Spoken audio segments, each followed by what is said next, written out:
Hey everybody out there, I'm Darren Scorza and welcome to my, the first few videos I'm doing for my drum woodshed channel. I got the YouTube channel a while back and was kind of surprised, quite frankly, that the name Drum Woodshed wasn't taken. So I took it, and then teaching and gigs and stuff got in the way and I haven't done much with it. Now that we all have a bunch of free time on our hands in our back bedrooms and studios and basements, I'm going to try to put up some more content and tips. So if you feel like you'd like to follow along, feel free. I'm going to try to put up all kinds of good stuff here. Hopefully good stuff. Anyway, I would assume if you're one of the first visitors to this video, you probably received an email from Professor Johnny Lee Lane talking about using, not variations, but, kind of a workout challenge on stick control page 5. Prof. Lane, because I didn't do a whole lot of stick control in high school, unfortunately, Prof. Lane showed me and grilled me on that at page 5 early on, and then a little later he showed me the Alan Dawson variation, which we all know, which is, and then tacking on the singles.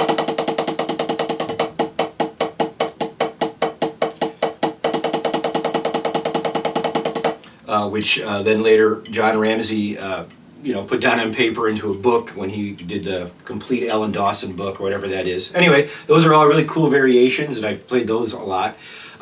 Then just a little further down the line, I kind of wanted to start using that page 5 to maybe kind of try to find a way to work on some mixed stickings that would apply more to jazz and the drum set. And then I stumbled on this exercise, which I'm calling the 2 Johns alternating sticking exercise, okay? Or, 2 Johns, let's say mixed triplets exercise. But now that I think about it, I mentioned John Ramsey too, so maybe I should call it the 3 Johns. I'm not really sure. You can look at the title and see what I finally call it. Anyway, I'll show the exercise. This exercise is not mine. I actually heard it kind of described very quickly in a podcast that was interviewing the great drummer John Riley. So there's the 3rd John, and he talked about this exercise. It's very simple, but it's very hip, and I find that you can apply it to, like I say, using it in drum fills, and it's just kind of a cool exercise. And once you get kind of through page 5, all of stick control, we have long, repeated, exercises.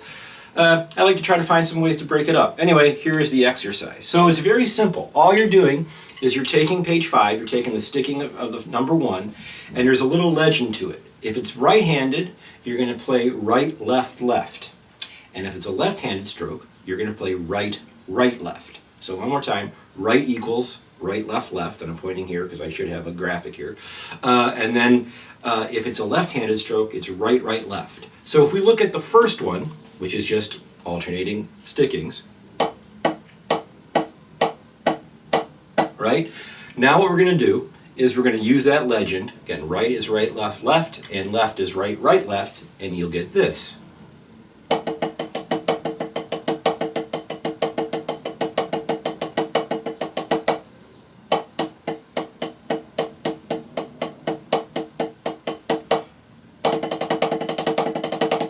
Right out of the chute, we're playing basically a variation on a 6-stroke roll that Buddy Rich used, Philly Joe Jones used, Steve Gadd used, Peter Erskine uses his big band fills. So right out of the chute, we have a nice little exercise there. So one more time on that one.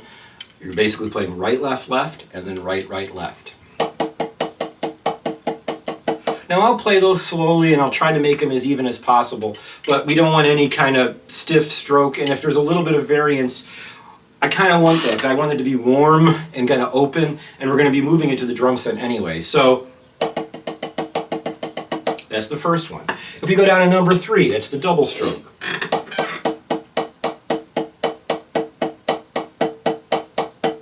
That would be right, left, left, right, left, left, and then right, right, left, right, right, left.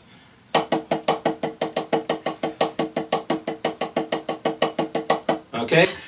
Sometimes just before I want to move on, I'll play the sticking in a swung 8th style and then revert to the exercise. So this is number 3 that way. So I'm basically playing a shuffle with the original sticking, and then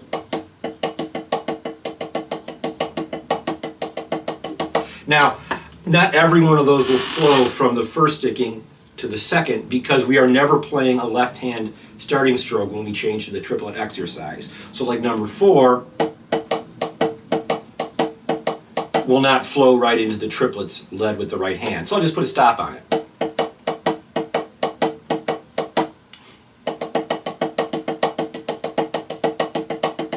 Okay, so that's it. You can run down and figure out each one, and then we'll start looking at the number 5, which is the paradiddle. Once you kind of figure out the first 4, now it's time to move into the harder ones, 5, 6, 7, and 8. Because these are paradiddles, we don't have a repeated sticking in the second bar of the stick control, and it's just a more complex sticking, and it just takes a little harder to learn. I'm not going to right, left, left, right, right, left the paradiddle out. It'll be right here, and I'll go slow the first time. So, going from the paradiddle, now we're going to go.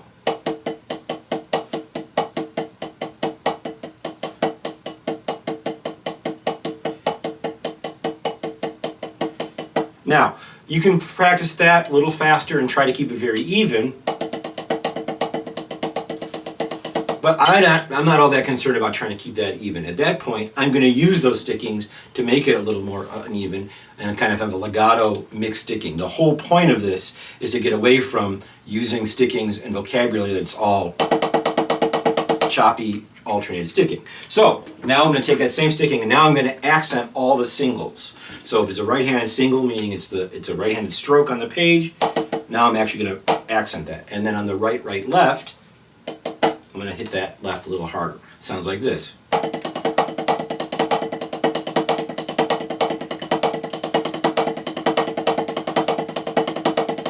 And I'll even pull my finger back so I can do the old Prof Lane grip. My pinky, I mean. Okay? Go back and start to speed those up and learn the melodies. That's really what I want to do. At some point, I'm going to stop having to kind of analyze the sticking. I'm going to learn the rhythmic melody that I'm getting from this exercise. For instance, number 9 is an easy one, but it's a real useful one. And 10 is really, really hip.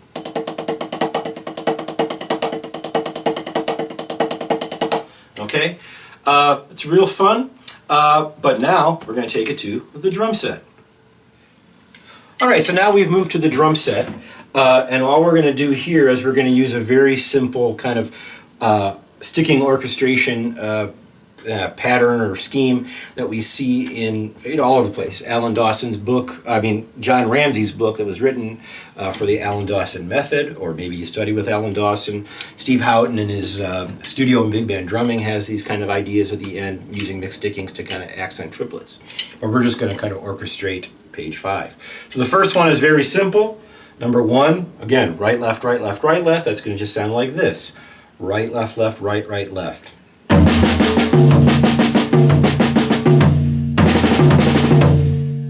mean, you can sound like Steve Gadd all day, all right? Which is a good thing to be. Here's that paradiddle again, now orchestrated through the drum set. Sounds like this.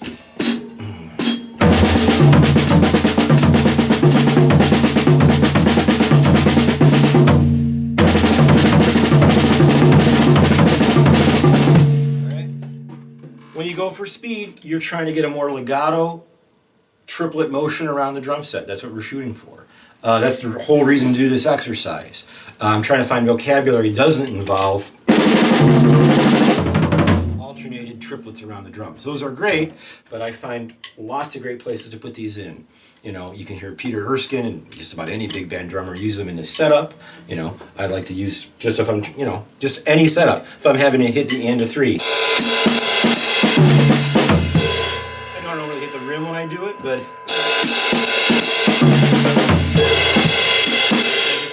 it just gets us away from that